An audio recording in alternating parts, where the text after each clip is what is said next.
Selamat siang Bu Sabrina dan teman-teman sekalian.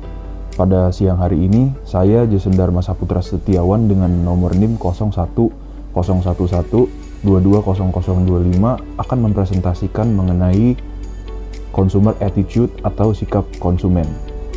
Sikap konsumen adalah sebuah konsep yang penting dalam mempelajari perilaku konsumen karena itu dapat sangat mempengaruhi keputusan pembelian mereka. Sikap konsumen dapat diartikan sebagai evaluasi mental dan juga emosional yang konsumen lakukan terhadap objek, orang, merek, atau peristiwa tertentu.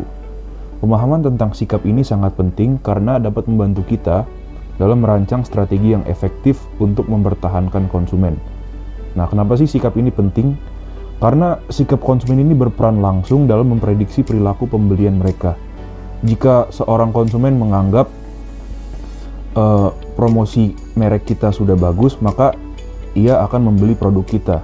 Tetapi jika ia memiliki sentimen yang negatif terhadap merek kita, maka ia cenderung tidak akan membeli merek kita.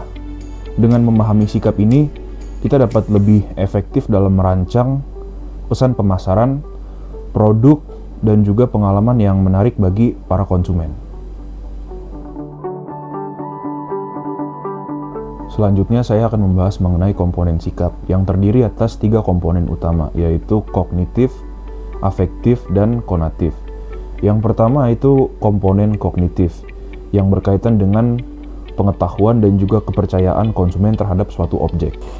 Ini adalah dasar dari sikap mereka, di mana konsumen membentuk keyakinan berdasarkan informasi atau pengalaman tertentu dengan produk atau merek. Yang kedua adalah komponen afektif, yaitu menunjukkan perasaan atau emosi konsumen terhadap objek. Komponen ini sangat penting karena seringkali konsumen membuat keputusan berdasarkan emosi daripada logika. Keputusan pembelian ini bisa dipengaruhi oleh seberapa banyak yang mereka sukai atau tidak sukai dari produk kita. Lalu yang terakhir, yang ketiga, yaitu komponen konatif atau lebih dikenal dengan perilaku. Ini adalah kecenderungan konsumen sebagai respon terhadap sikap mereka. Komponen ini berperan dalam bagaimana sikap konsumen diterjemahkan menjadi perilaku nyata, seperti keputusan mereka untuk membeli. Selanjutnya saya akan membahas mengenai teori pembentukan sikap, yaitu bagaimana sikap terbentuk dan faktor-faktor yang mempengaruhinya. Ada berbagai teori yang menjelaskan mengenai pembentukan sikap. Salah satunya adalah teori pembelajaran. Teori ini menyatakan bahwa sikap konsumen terbentuk melalui pengalaman langsung dengan produk atau jasa, serta memiliki informasi yang mereka terima dari orang lain atau media. Ini berarti setiap interaksi yang konsumen miliki dengan merek kita, baik positif maupun negatif, membentuk sikap mereka terhadap merek tersebut. Selanjutnya adalah teori fungsional, yang menekankan pada fungsi sikap dalam memenuhi kebutuhan psikologis dan sosial konsumen. Artinya, konsumen membentuk sikap terhadap produk atau jasa berdasarkan manfaat yang mereka percaya akan diperoleh dari produk tersebut. Ini bisa berkisar dari manfaat praktis hingga sosial atau emosional. Lalu yang terakhir adalah pengaruh sosial dan budaya. Pengaruh sosial dan budaya juga memainkan peran yang penting dalam membentuk sikap konsumen. Sikap ini seringkali dipengaruhi oleh norma sosial dan budaya, yang berarti bahwa kita perlu mempertimbangkan faktor-faktor ini saat melakukan kampanye pemasaran. Selanjutnya saya akan membahas mengenai model multi-atribut. Model ini penting dalam memahami sikap konsumen karena menggambarkan sikap dalam fungsi dari penilaian mereka terhadap atribut-atribut penting dari objek. Contohnya itu adalah model sikap terhadap objek. Model ini menyatakan bahwa sikap konsumen terhadap produk atau merek adalah fungsi dari keberadaan atribut tertentu dan evaluasi konsumen terhadap atribut tersebut. Aplikasi praktis dalam model ini sangat luas dalam pemasaran. Jika kita mengetahui bahwa konsumen menilai atribut ramah lingkungan sangat tinggi, kita bisa menonjolkan atribut ini dalam komunikasi pemasaran kita untuk memperoleh sikap mereka menjadi lebih positif terhadap produk kita. Model sikap atribut multi atribut ini memberikan kita kerangka kerja untuk mengidentifikasi dan memanipulasi atribut produk yang paling berpengaruh terhadap sikap dan keputusan pembelian konsumen. Ini adalah alat yang sangat berharga dalam mengembangkan produk dan strategi pemasaran. Selanjutnya adalah pendekatan fungsional terhadap perubahan sikap. Pendekatan ini berfokus pada mengubah sikap dengan menarik perhatian pada kebutuhan tertentu yang mendasari sikap tersebut.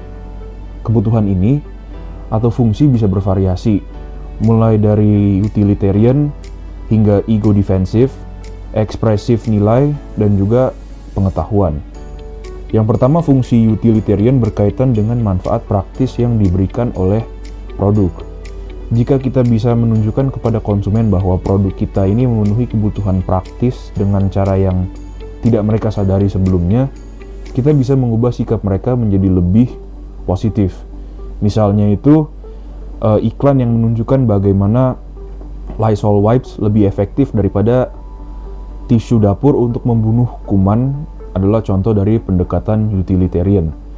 Lalu yang kedua adalah fungsi ego defensif, berkaitan dengan perlindungan diri dan citra diri.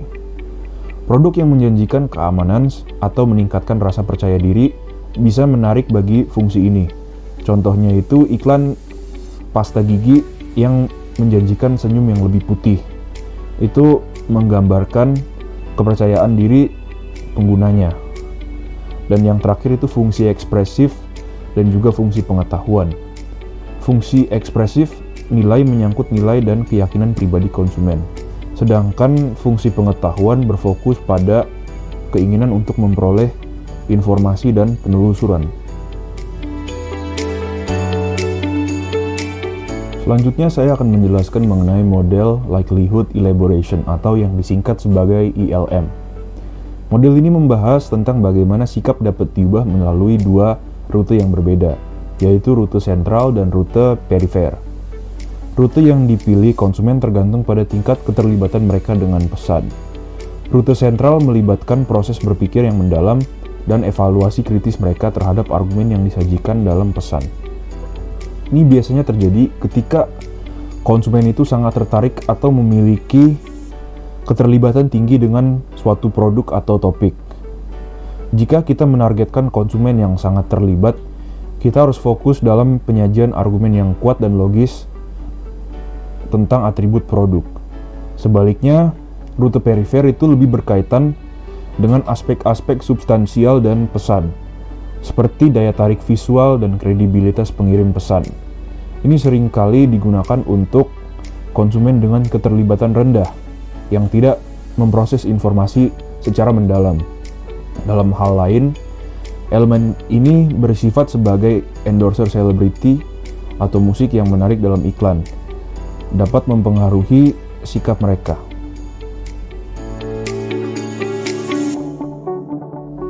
Selanjutnya adalah studi kasus dan aplikasi. Sekarang saya akan menjelaskan lebih dalam bagaimana teori dan model yang telah kita bahas dapat diterapkan dalam kasus nyata di dunia pemasaran. Sebagai contoh, kita telah melihat bagaimana perusahaan menggunakan model sikap terhadap objek untuk mengidentifikasi atribut produk yang paling dihargai oleh konsumen dan kemudian menyoroti atribut-atribut tersebut dalam kampanye mereka. Salah satu kasus yang menarik yang dapat kita bahas adalah kampanye tuna The Wonder Fish. Di sini, produsen tuna kalengan menghadapi tantangan yang besar dalam mengubah sikap negatif konsumen yang disebabkan oleh isu kesehatan. Dengan menggunakan pendekatan fungsional, mereka berhasil mengubah sikap konsumen dengan menyoroti manfaat kesehatan mengonsumsi daging ikan tuna, menggunakan pesan yang menyenangkan dan menarik. Kampanye ini tidak hanya mengubah sikap, tetapi juga dapat meningkatkan penjualan secara signifikan karena konsumen tertarik dengan produk tersebut. Contoh-contoh ini menunjukkan kekuatan pemahaman sikap konsumen dalam merancang strategi pemasaran yang efektif. Dengan menerapkan teori sikap dan model yang tepat, kita dapat lebih baik merancang kampanye yang tidak hanya menarik perhatian, tetapi juga mengubah sikap dan perilaku konsumen.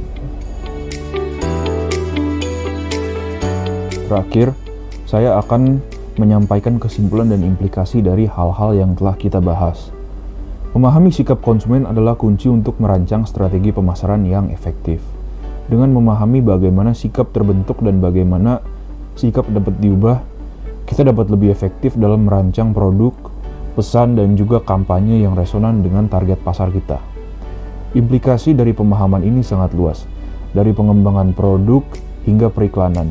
Pemahaman tentang sikap konsumen membantu kita untuk tidak hanya memenuhi kebutuhan, tetapi juga mempengaruhi keputusan pembelian konsumen secara positif.